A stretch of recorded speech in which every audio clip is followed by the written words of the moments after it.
Hello viewers, இது உங்கள் beauty garden. இந்த வீடியோவில் பழைய மண்ணை நம்ம எப்படி தரமான மண்ணாக புதுப்பிக்கலாங்கிறத பற்றி நம்ம பார்க்கலாம். இது 4 தொட்டியோட மண். 2 கத்திரி செடி, 2 தக்காளி செடி இருந்தது. அதெல்லாம் காய்ச்சி முடிஞ்சிருச்சு. அதை எடுத்து போட்டுட்டு 4 தொட்டி மண்ணையும் இது மாதிரி ஒரு நாள் மிதமான வெயிலில் நம்ம காய வச்சுக்கலாம். இது காஞ்ச இலை சிறகுகள், காய்கறி கழிவுகள், அப்புறம் காஞ்சி முடிஞ்ச செடியெல்லாம் நம்ம இது மாதிரி காய வச்சு எடுத்துக்கலாம். நல்லா சருகாக காஞ்சிருக்கணும், ஈரம் இருக்கக்கூடாது. ஈரம் இருந்தால் இதில் புழு வந்துடும். அதனால் நல்லா காய வச்சு சருகு மாதிரி நம்ம எடுத்துக்கலாம். இப்போ இந்த மண்ணை நல்லா கிளறி விட்டுக்கலாம். பழைய செடியோட வேர், பிளாஸ்டிக்கு, கல் எது இருந்தாலும் நம்ம எடுத்துடலாம். 4 பக்கமும் ஒரு சேர நம்ம கிளறி விட்டுக்கணும். இது மாதிரி ஒரு டூல்ஸ் உபயோகப்படுத்திக்கோங்க. மண்புழு இருந்தாலும் பாதிப்பு இல்லாமல் நம்ம கிளறிக்கலாம் இந்த டூல்ஸில். இதில் நிறைய மண்புழுக்கள் இருக்குது. இது கூட நம்ம உரம் சேர்த்துக்கணும். இது மாதிரி குச்சியெல்லாம் நம்ம எடுத்து அப்புறப்படுத்திடலாம். மண் இது மாதிரி உதிரியாக இருக்கணும். ரொம்ப களிமண்ணாக இருந்ததுன்னா கொஞ்சம் நம்ம கொக்கோபீட் சேர்த்துக்கலாம்.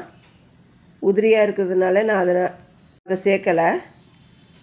இப்போ இதில் ஆட்டு எரு 3/4 கேன் இருந்தது. அதை நம்ம இதில் கலந்துக்கலாம். மண்புழு உரம், தொழு உரம் அது மாதிரி இருந்ததுன்னா முழு கேனை நம்ம சேர்த்துக்கணும். ஆட்டு உரம் சூடுங்கிறதுனால 3/4 கேன் நம்ம சேர்த்துக்கிறோம். இதில் இருக்கிற கல், தேவையில்லாத பிளாஸ்டிக்கெல்லாம் நம்ம எடுத்து தூர போட்டுக்கலாம்.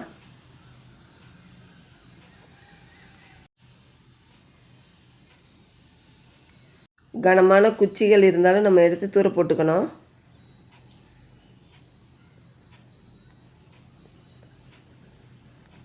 வேப்ப முன்னாக்கு ஒரு 4 கைப்பிடி இதில் கலந்துக்கலாம். சாம்பல் இருந்தாலும் நம்ம கலந்துக்கலாம். உயிர் உரம் இருந்தாலும் நம்ம கலந்துக்கலாம், இல்லாட்டி பரவாயில்ல. எல்லாத்தையும் ஒன்று போல் நம்ம கிளறி விட்டுக்கணும்.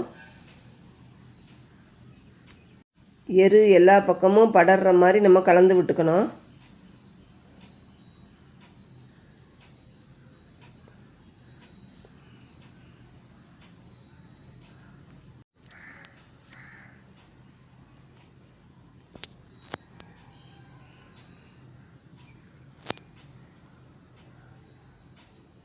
இந்த கேனில் ஒரு லேயர் மண் மட்டும் நம்ம எடுத்து அதில் போட்டுக்கணும். கொஞ்சம் போட்டால் போதும்.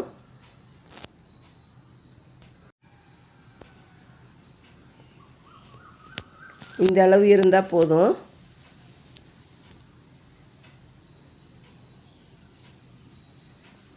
இதுக்கப்புறம் இந்த காஞ்ச இலை சிறகுகளை நம்ம அதில் நிரப்பிக்கலாம். பாதி கேன் அளவு நம்ம அதில் நிரப்பிக்கணும்.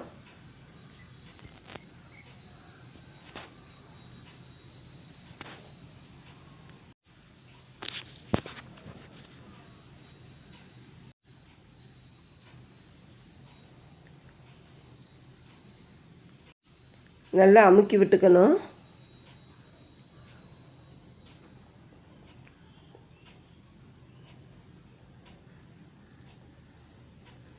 இந்த 3 கேன்லேயுமே நம்ம அது மாதிரி நிரப்பிக்கிட்டோம்.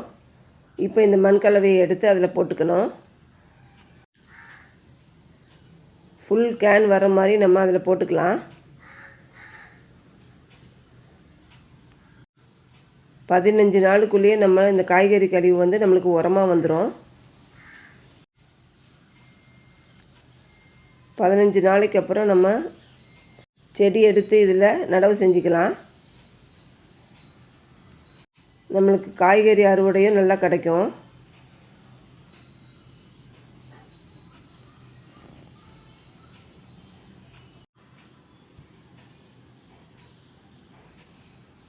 கையில் க்ளவுஸ் போட்டுக்கிட்டு வேலை செய்யுங்க. சில பேருக்கு மண் அலர்ஜி இருக்கும், அதனால தான். இது மாதிரி 3 கேன்லேயுமே நம்ம ஃபுல்லாக நிரப்பிக்கலாம்.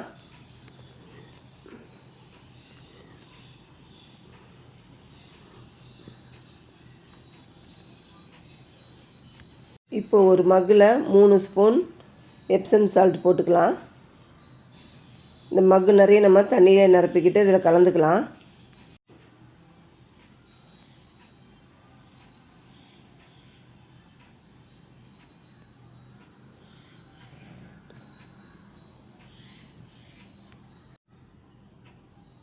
தண்ணி நல்லா கலந்துக்கிட்டு நம்ம அதில் ஊற்றிக்கலாம். இதில் வேர்பூச்சி ஏதாவது பழைய மண்ணுங்கிறதுனால இருந்தால் கூட அது அழிஞ்சிடும்.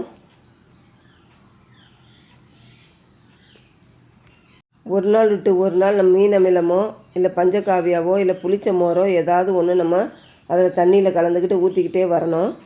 15 நாளைக்கு அப்புறம் நம்ம செடி எடுத்து இதில் நடவு செஞ்சால் நம்மளுக்கு நல்லா செடியும் செழிப்பாக இருக்கும், நல்ல அறுவடையும் கிடைக்கும். அவ்வளோதாங்க. இந்த சேனல் உங்களுக்கு பிடிச்சிருந்தா சப்போர்ட் பண்ணுங்கள், சப்ஸ்கிரைப் பண்ணுங்கள். தேங்க்யூ.